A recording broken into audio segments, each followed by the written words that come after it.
I want to put some more interesting politics into this. I want to put some More more interesting politics? ideas. You did not say more politics.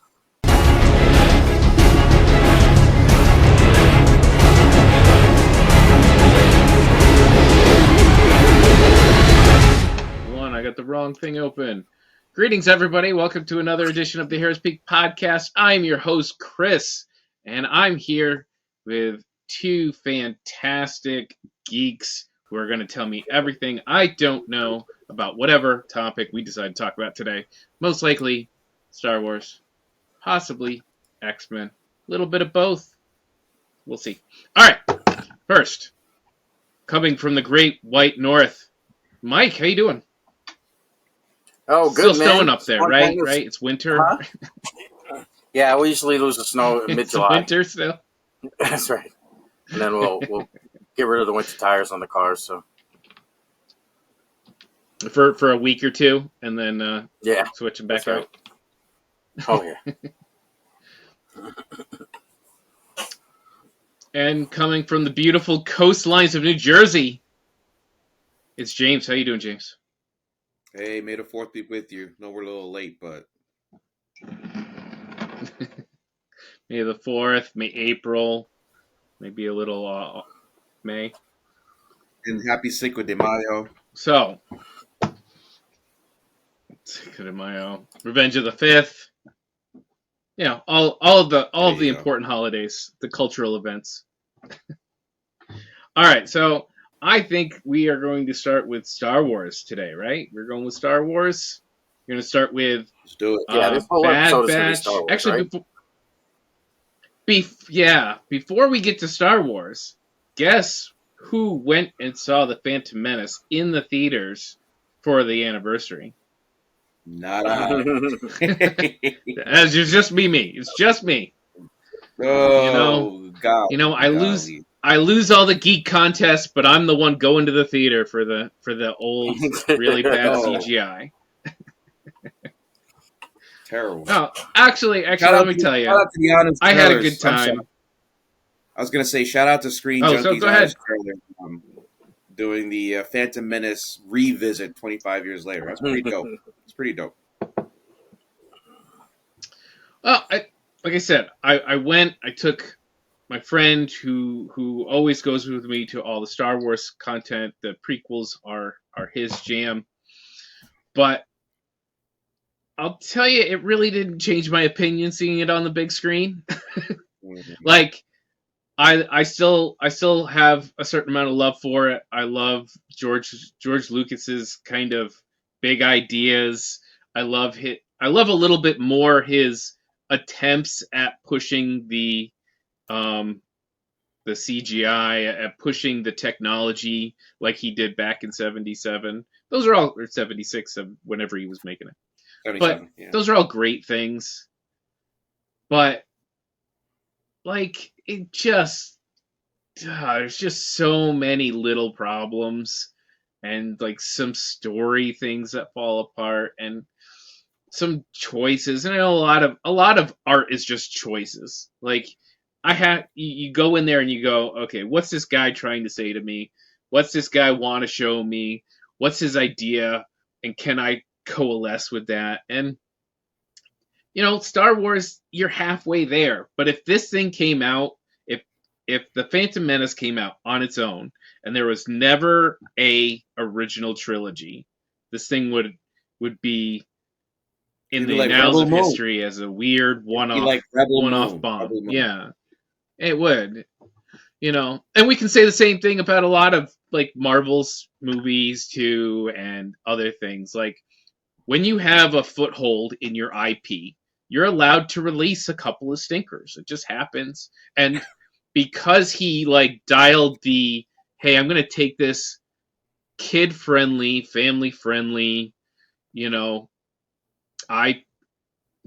that I made, and I'm going to dial it up to 6-year-old, 8-year-old humor and like really focus in on these little kids. It has life 25 years later, but the adults in the room were like, there's something wrong here. There's something I don't remember from the 1983 one that I saw.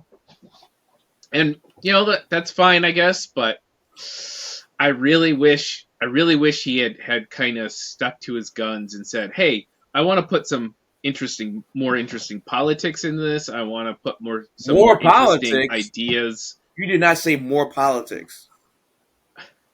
Look, after Andor, you can put more politics in there, and it still can be interesting. No. We learned about trade federation and taxation more than I did in college. But we didn't.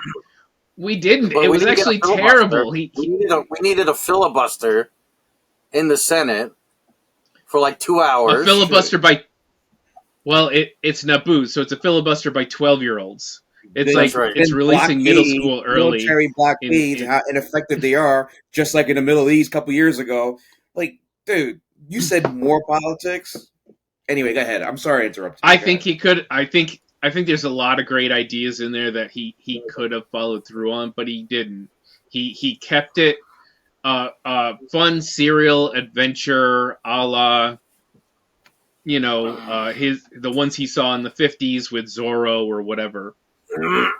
And he just I'm not sure George Lucas was ever able to turn up his writing capability to the next level. It kind of stayed stuck in that same era, which can be okay to a certain extent, but when you try to when you try to put more depth to your Jedi, and you try to make this, this long-term planning Sith senator, like, evil behind the scenes, and you're trying to build this whole thing, you need better storytelling, and he just couldn't follow through on it. I'm sorry. But I had fun.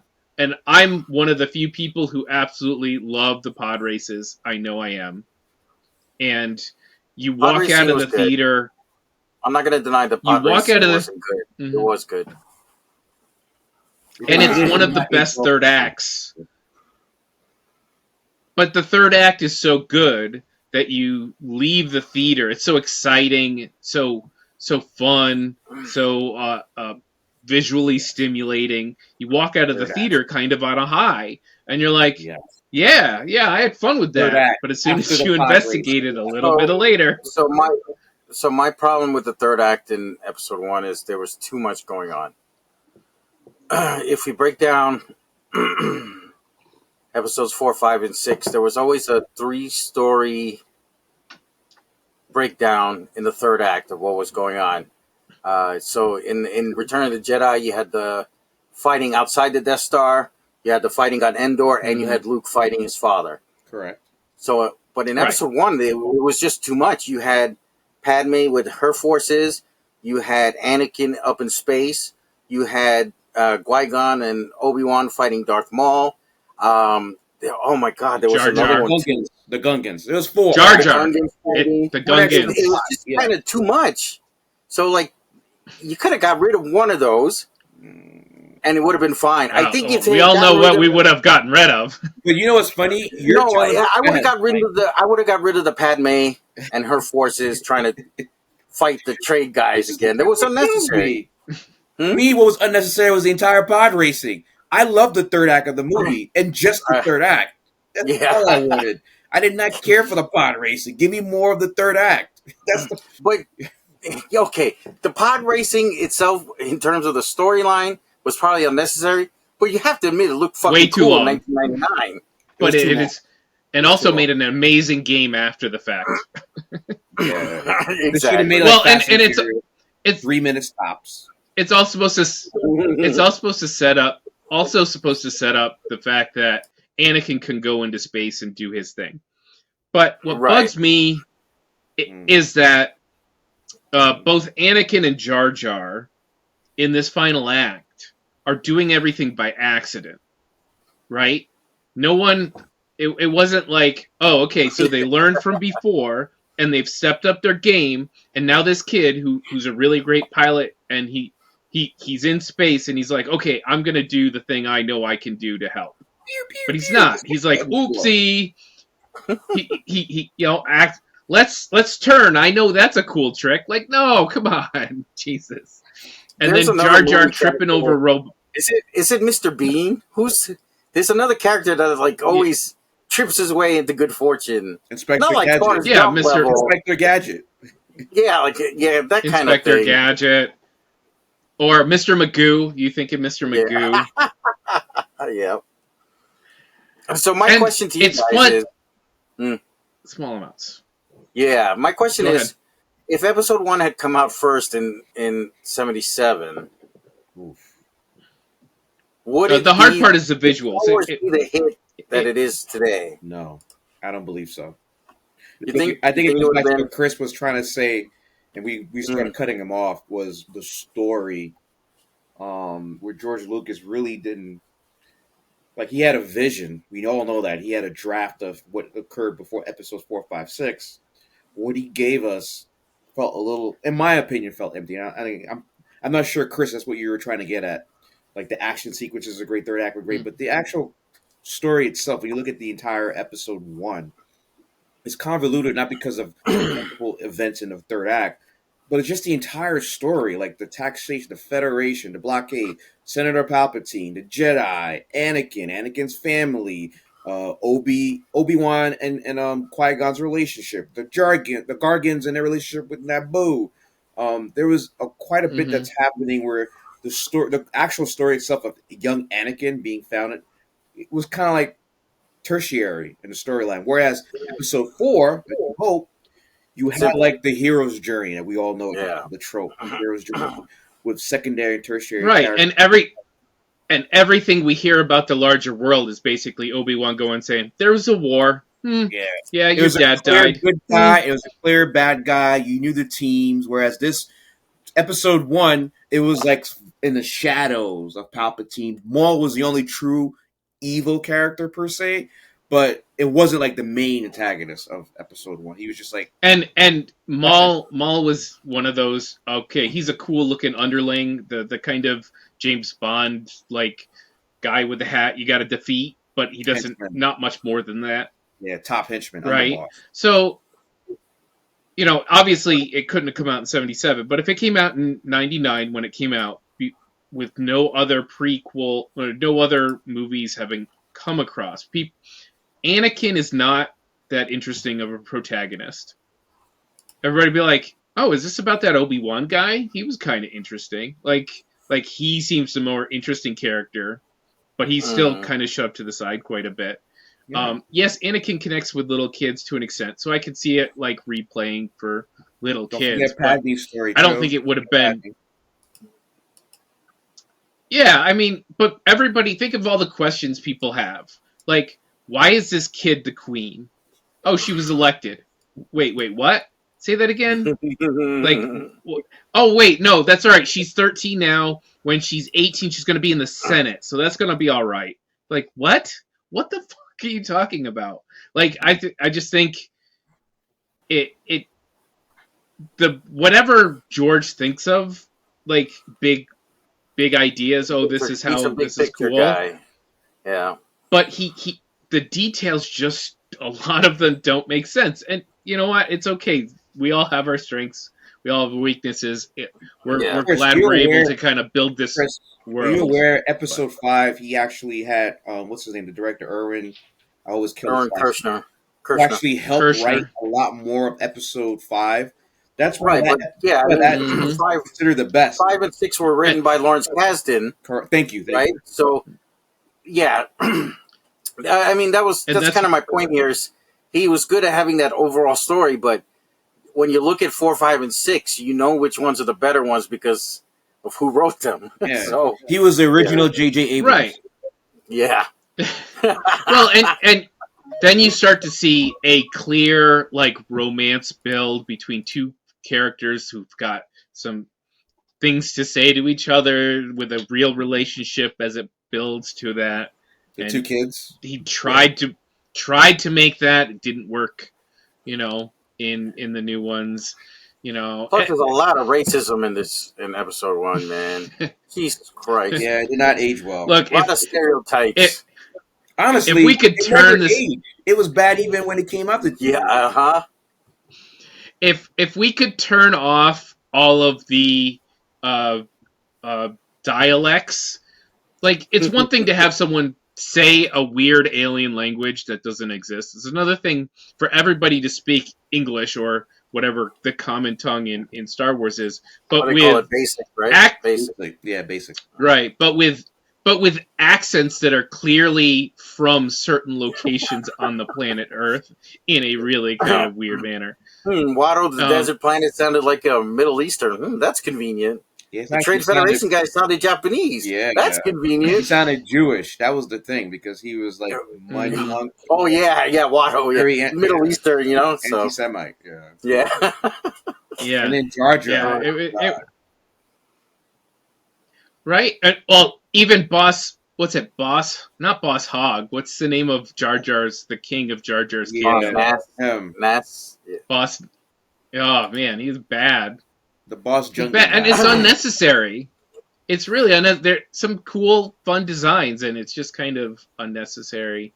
And you know what? It moves Star. We got the story. It moves us along towards our eventual, bigger world of Star Wars, which kind of helps us as geeks who still love it. But we can admit when there's kind of bad stuff. To be honest, we got to be honest with ourselves. You know what I mean? I agree. Yeah. I agree. To me, Phantom Menace will always remind me of how great John Williams is as a composer. Yes. And then how good of a third act all of these movies, actually, the Disney one too. Yeah, maybe. Well, it's just how cool are lightsaber fights is really what you're saying. Stars, yes. Space fights and lightsaber fights are cool. That's really the basis of everything here.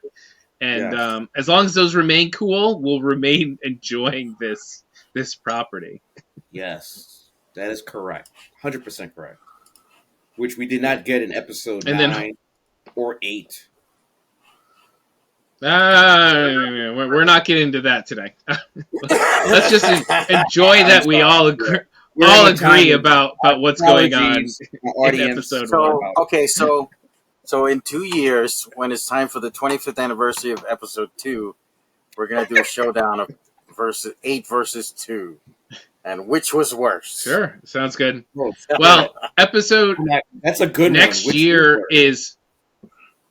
Next year is the 20th episode...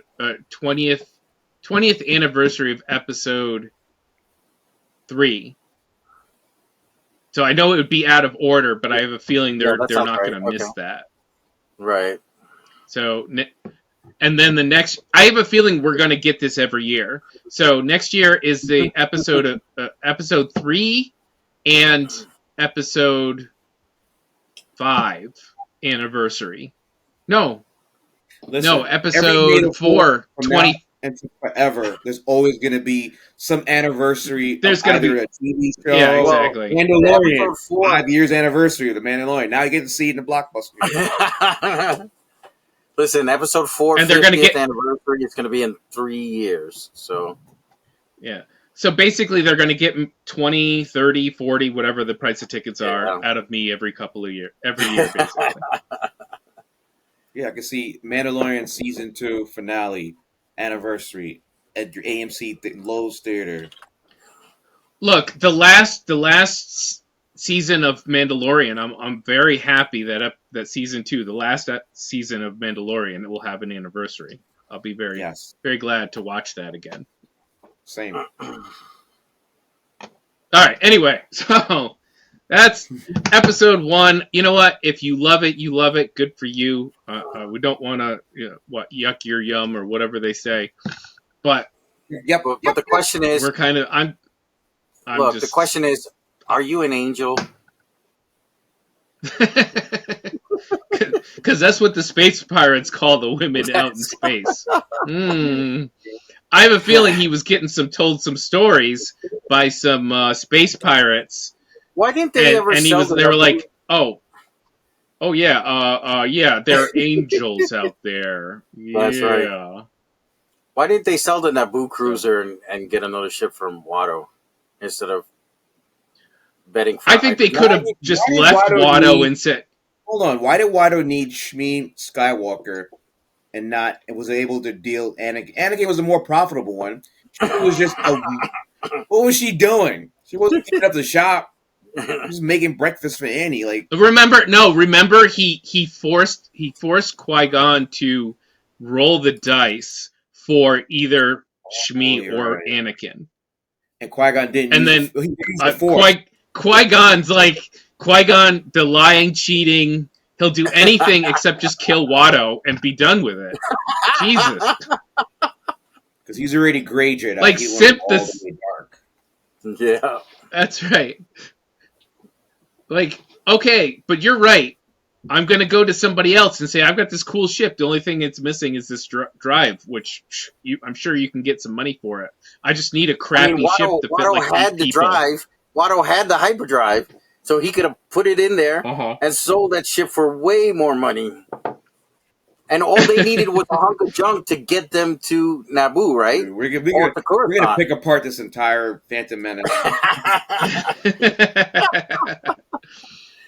These are unfortunately it's a very Palpatine from the very first movie. You can see Palpatine was like, I don't want to say real world Donald Trump, but you can start seeing him seeding, like sowing the seeds. Like all his movements look shady, and no one questioned it. Yeah. Well, again, he's acting shady, but the queen who's in charge is like 13.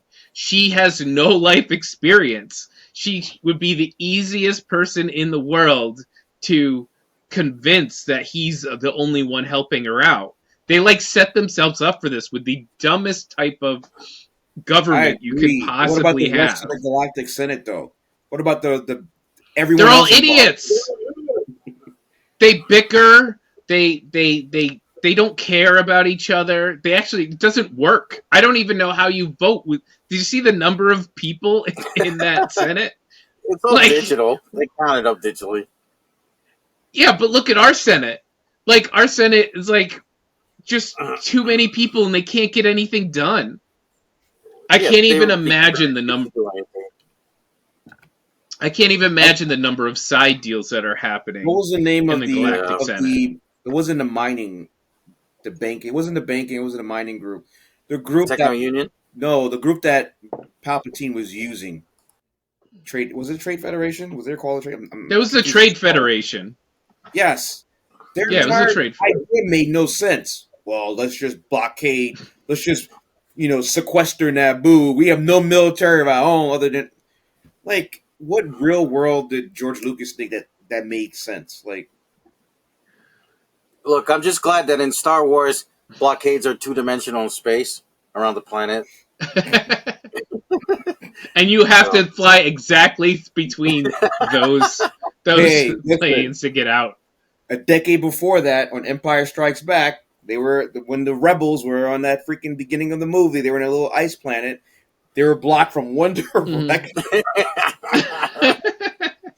Damn it, there's a ship blocking us. At least George Lucas was consistent with that concept. Yeah. Right. Okay. When I was watching Dune 2 recently, and the Harkonnen said, we can't get to the south because of that giant storm at the equator, I was like, how the fuck did you get to this planet? Like, did you fly here? Did you just, like, fly past the equator and see if there's people down there? Like, there's something about, okay, we're trying to relate this to crossing borders and invading and the things that might get in our way. But there's sometimes, like, when you're just unfortunately looking at these stories and you go, that just doesn't work because, and sometimes you want some of these stories to be a bit smarter than you are and be like, oh, there's a reason that doesn't happen. As long as you give me a fake reason, okay. But when you just say there's a storm at the equator, so we couldn't get to the entire southern hemisphere. Yeah, George was as good as Herbert, right? Isn't that the writer of Dune? I don't right, remember Herbert? his name. That was like 100 years ago. All right. Anyway, so that's episode 1. My experience was good in the theater, and I will continue to go back. But there is some better Star Wars happening most recently, and we are going to talk about the Bad Batch, the final season of after the break. After the break, we're going to talk about the final season of the animated series Star Wars: The Bad Batch. We'll be back. All right, everybody, we are back in our Star Wars episode here, and we are here to talk about Bad Batch Season 3, right? Season 3? Season 4? Season 3. The final season. Season 3, yeah. Woo! Yeah, I did not prepare for this, so allow me a few mistakes here and there. This wonderful series was led by Jennifer Corbett and Dave Filoni. We're going to give most of our praise to Jennifer Corbett because I don't feel like giving Dave Filoni any praise right now, as he's probably stuck. Wow. No, I'm just being mean. The hate is strong with this one. He's off making his a Mandalorian movie. So yeah. So we're back with our wonderful Bad Batch crew, minus one of our favorite Tech. Kind of took a nosedive, and he is surprised. Okay, sacrifice himself. Spoilers here. He is actually dead and stays dead. Like, what the hell happened, Star Wars? You've been bringing people back for decades, and now for the sudden... Honestly, I'm more surprised he's the only one who died, because I was calling deaths left and right. I was like, yo, Wrecker's got to bite it. I'm surprised he's the one that died. I was either between everybody's alive or, everybody but maybe... Omega survived, or everybody but Omega dies. I know they weren't going to kill her. You're not going to kill her, but I thought you're right. They might lose a couple. There was a rumor that Tech would come back as one of those Death Troopers type of things, where he'd come back, but he's not himself. Again, I think that this series kind of separates itself from the others in the sense that I felt that they knew that we were expecting all those troopers, one of those troopers, and one of them specifically, to be one of our Bad Batchers, to be all clones, to be to be revealed in some way to shock the audience. And we were all speculating. Everybody was ready for it, and then they were like, "No, guys, we're not going to do it. They're just the bad guys. Just live with it." And so I think they kind of didn't try that, and I kind of appreciate it, to be honest. At the end of the day, I appreciate they didn't. They focused on the final mission, getting rid of the big bad of the series, and letting our crew have their retirement.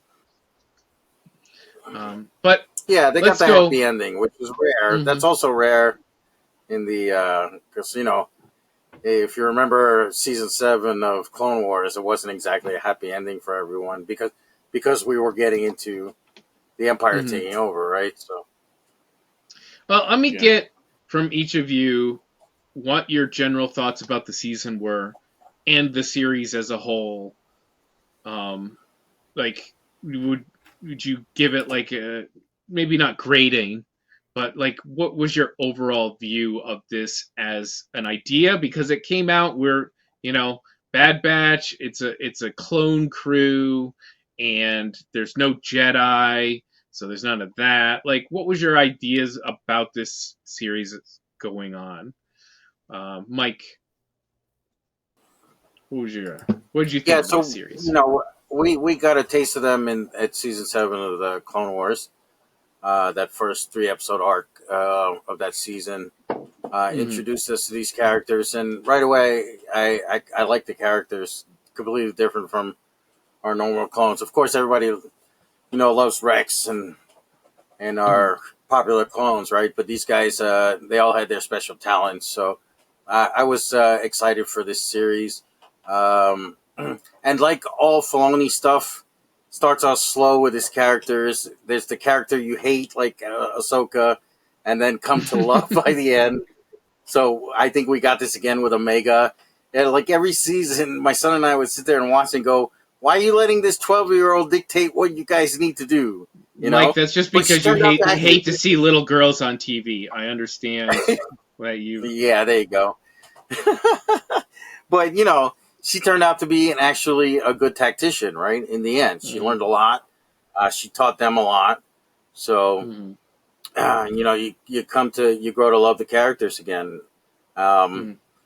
I also feel like at the same time, Filoni's trying to fix the mess that Disney made with the sequels, with this whole cloning thing, and somehow Palpatine returned, right? The M data and the DNA and all that stuff. Yeah, so, yeah. And Midichlorians. Speaking of episode 1, right? And they did the same thing in was it Mandalorian where Yes.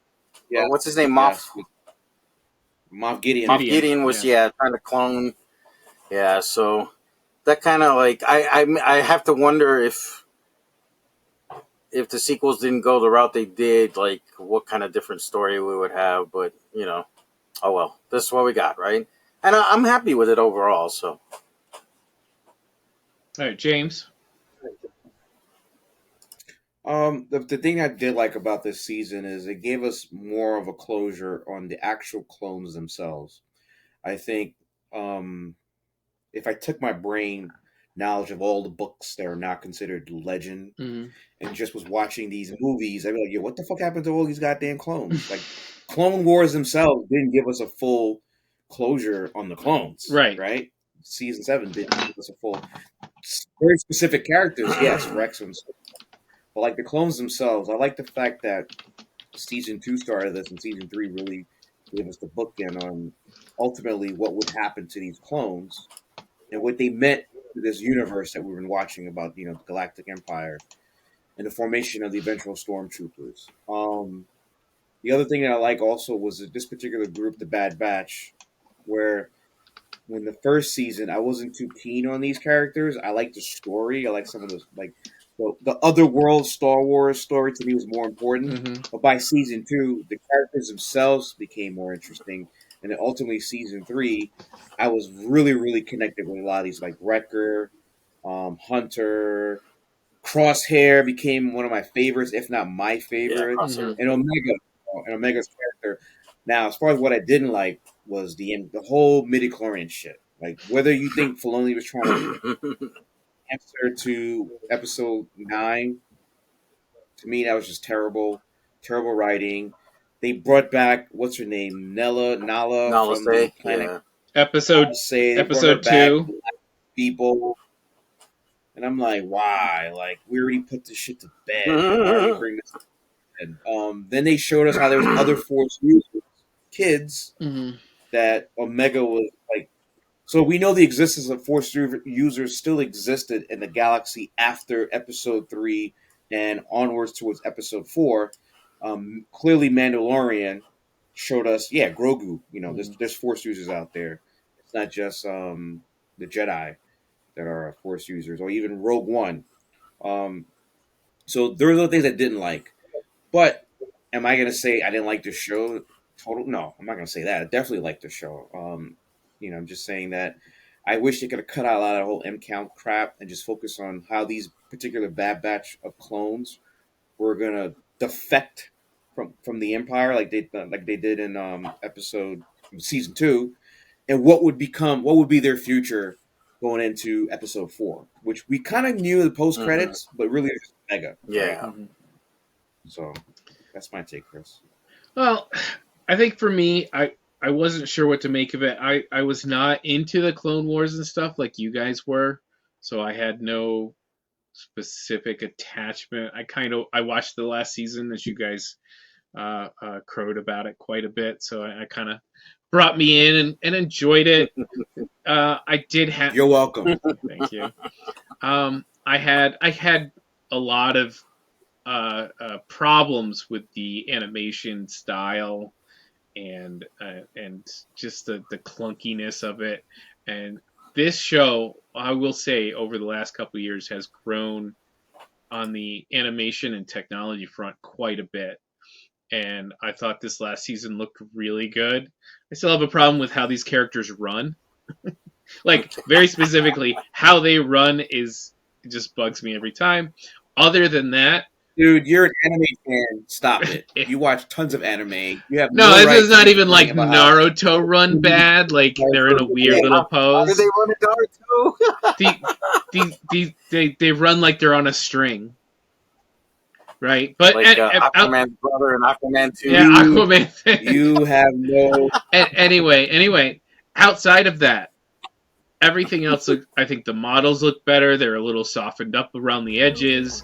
The backgrounds, the spaceships, the technology, active shadow, all sorts of great animation stuff. So just that way, definitely great this season. I'll give it that. Story-wise, I really dug the beginning of this. As we're getting towards like shots of the Acolyte we're seeing, and some of the stuff in Ahsoka, and the prequels, I prefer dirty Star Wars to clean Star Wars. So the aftermath of the battles, everything's beat to shit. The technology's kind of low tech, but high tech at the same time. You're on these dirty ass planets, underground stuff, and the Bad Batch is high level dirty Star Wars, and I love the look of it. I love the idea of these soldiers that are kind of stuck. Like, what do we do now? And the discovery of someone who's not supposed to be there, someone who's not even supposed to exist, Omega, and them deciding to go out on their own. And I thought that the whole idea of the story was great, and it worked really well, especially in season 1. Season 2 turned into that fine, adventure of the week, but that's okay. That's how you get.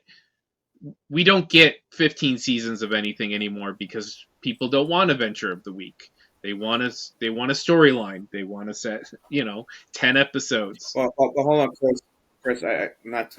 Apologies for cutting you up, but real quick, I want to add on to what you're saying is I think the season 2 format was great because unlike season 1, season 2 gave us spin-off stories of each character that gave us a little more oomph about the character you couldn't do if it's serialized. Yeah, absolutely. No, I agree with that. Like that, you kind of give and take with that type of storytelling, is because the serialized, adventure of the week, you do get to have a Wrecker episode. You do get to have a Crosshair mini arc, right? You get to get into those characters' brains a little bit, and I think that gets lost a lot when people are like, I want my 10 episodes to tell an exact story, kind of thing, which is a cool, but what you're missing out on, though, is these great, really in-depth character work, even on small things, even getting to know the Omega and Wrecker relationship better through small events.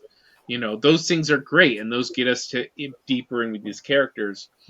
But this third season was definitely all gas. It was definitely all, hey, someone's after Omega. This person has Omega. We got to go get Omega.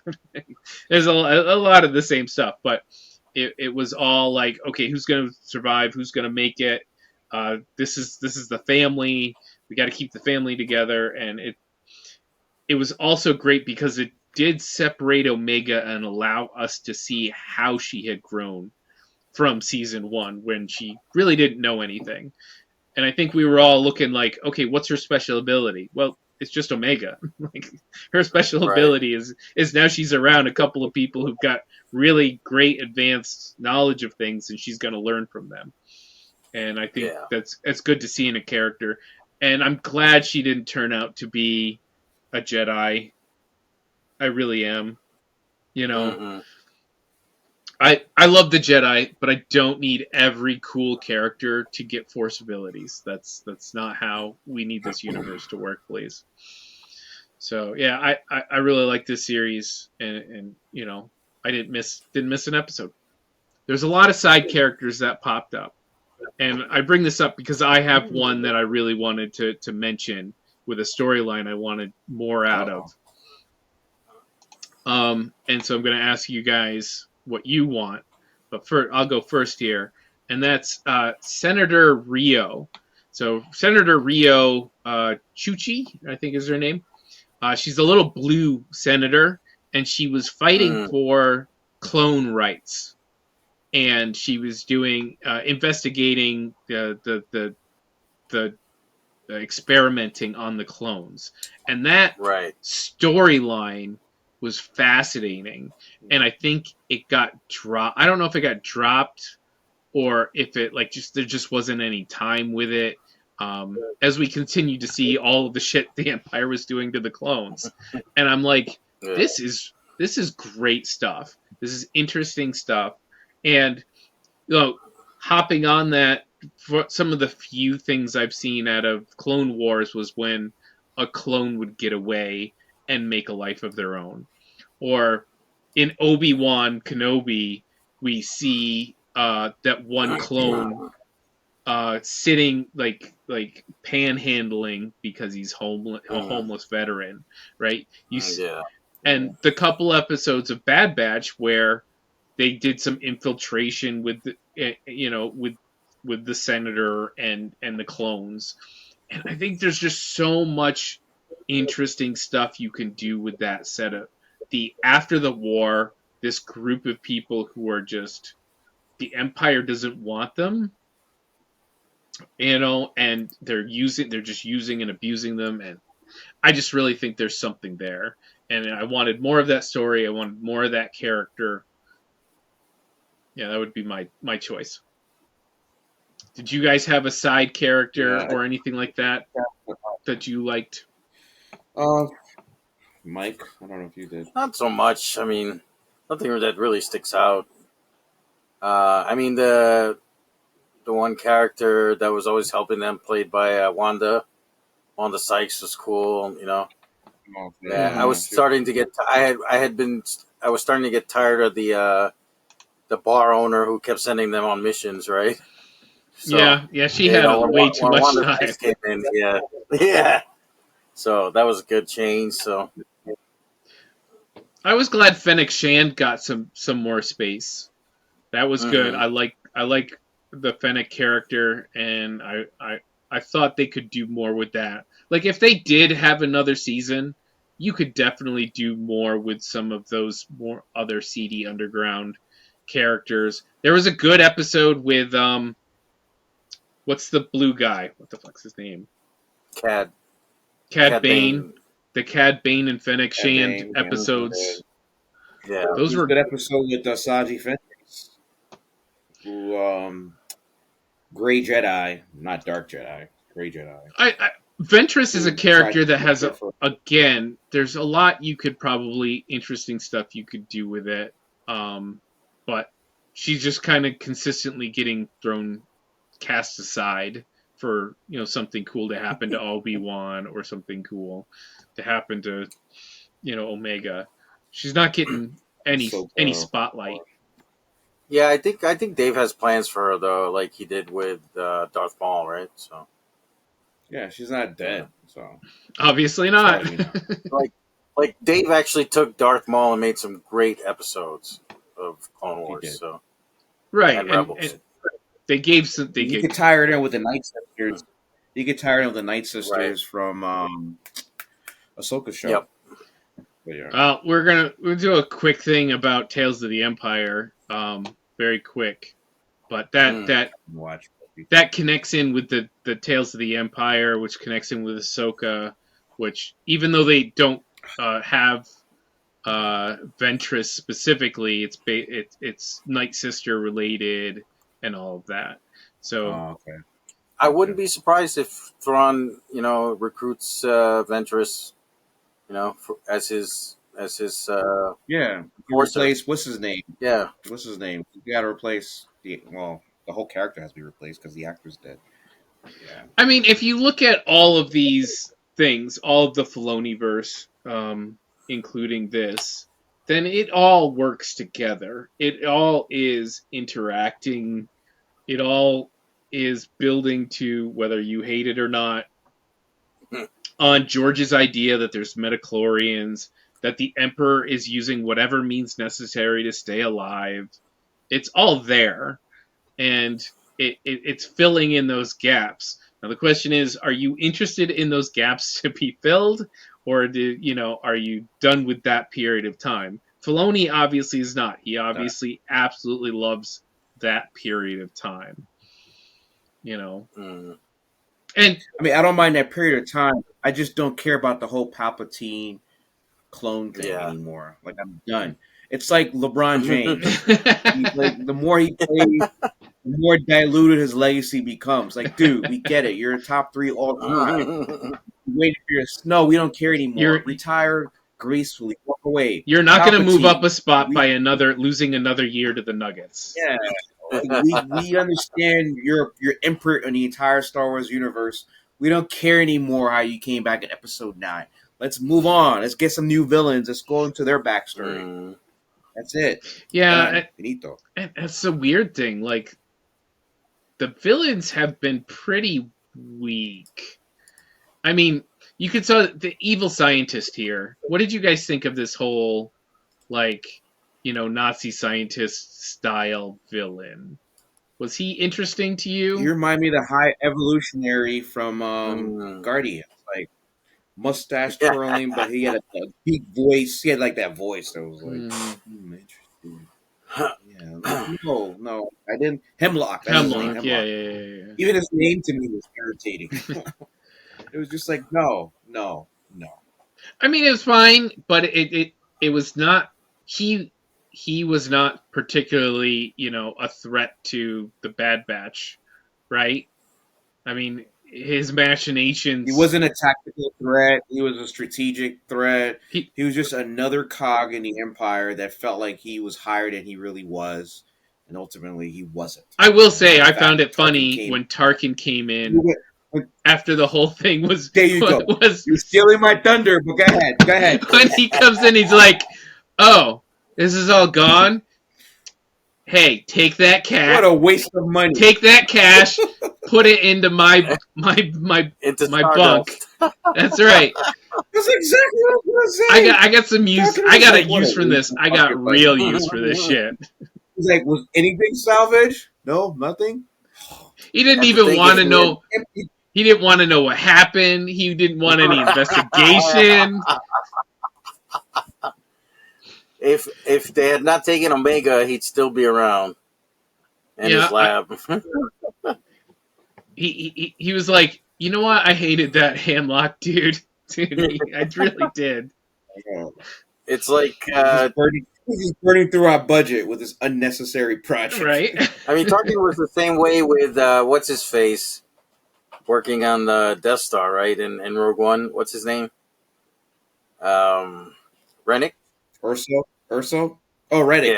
Yeah. So he treated him the same way, right?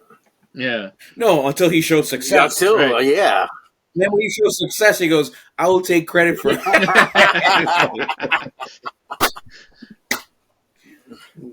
I myself will tell the Emperor of your success. See, so now it kind of, I don't feel so bad when he says retreat in our moment of triumph and gets his ass blown up. It's kind of like you kind of deserve it, buddy. So. Yeah. Well, it's funny, especially because in the rule of two of the Sith is that they kind of eat their own as one comes in and takes over. But the same thing is happening in the Empire, and as we see in Andor, one of the reasons they miss a lot of shit is because they're jockeying for position. They're stealing each other's resources just to look good, and they're not really caring about what's going on. Damn you, Deidre! Damn you, Deidre! Yeah, and just when you think that her council is helping her, no, they're really infighting to get her out of her position. Mm-hmm. And I think that's fun. It's interesting to see. It's actually really cool. And when they announced Tales of the Empire, that's the shit I was expecting to see. It's not really what we saw in Tales of the Empire, to be honest.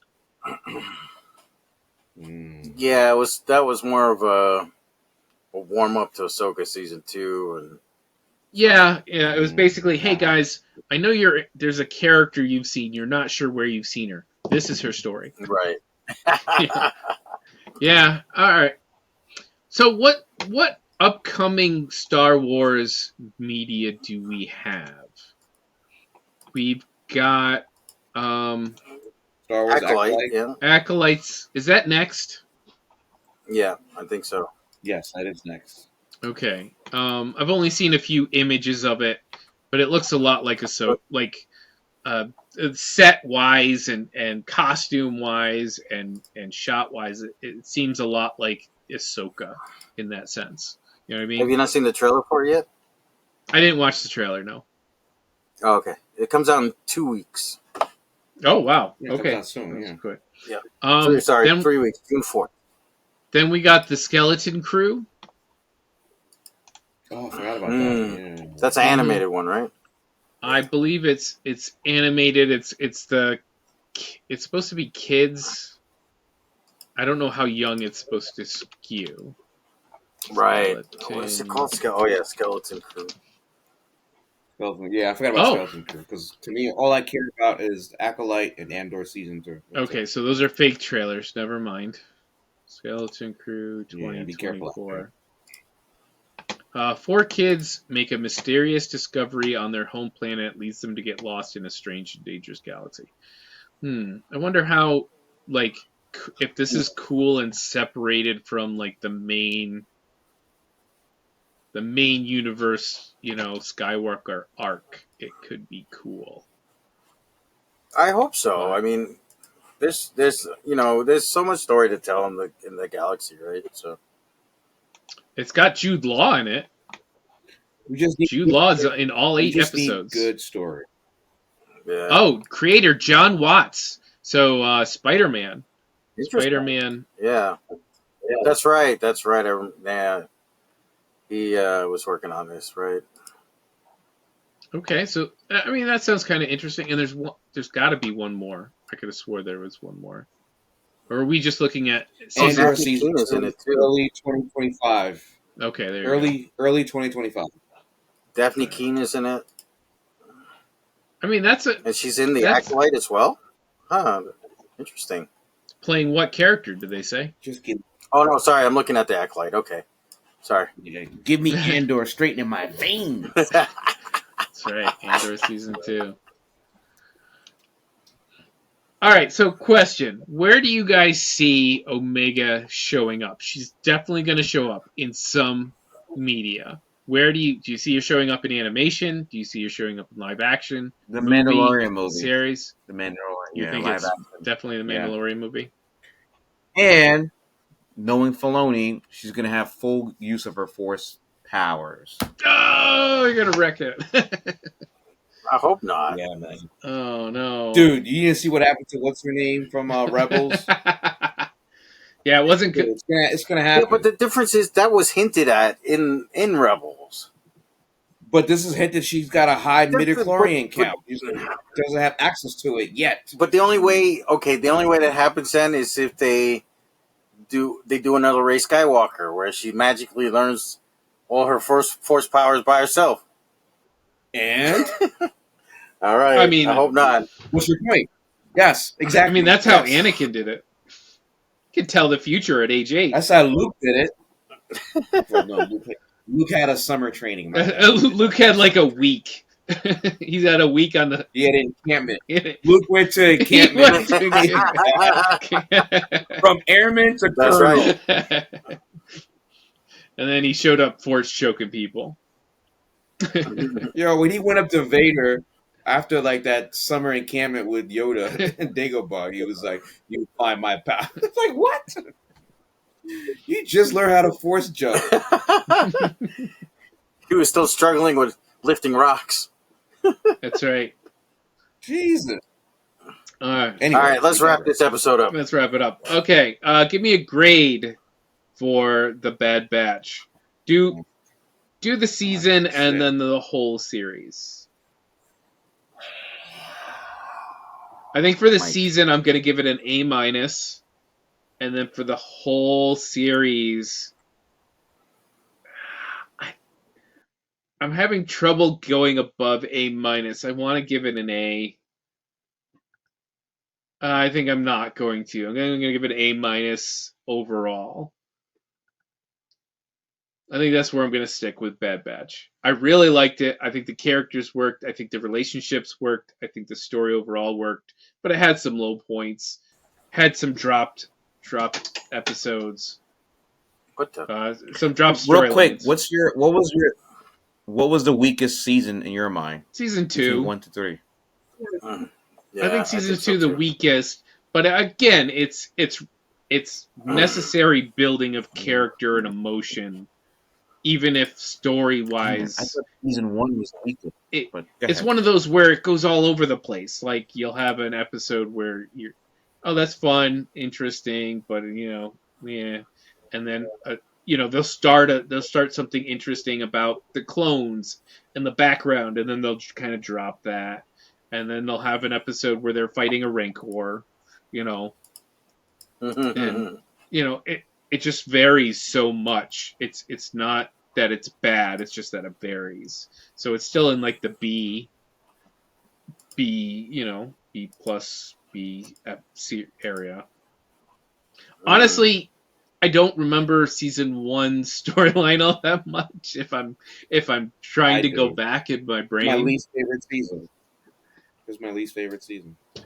Is it? I like the whole Escape from Camino stuff, man. That was really good. Yeah, that was great.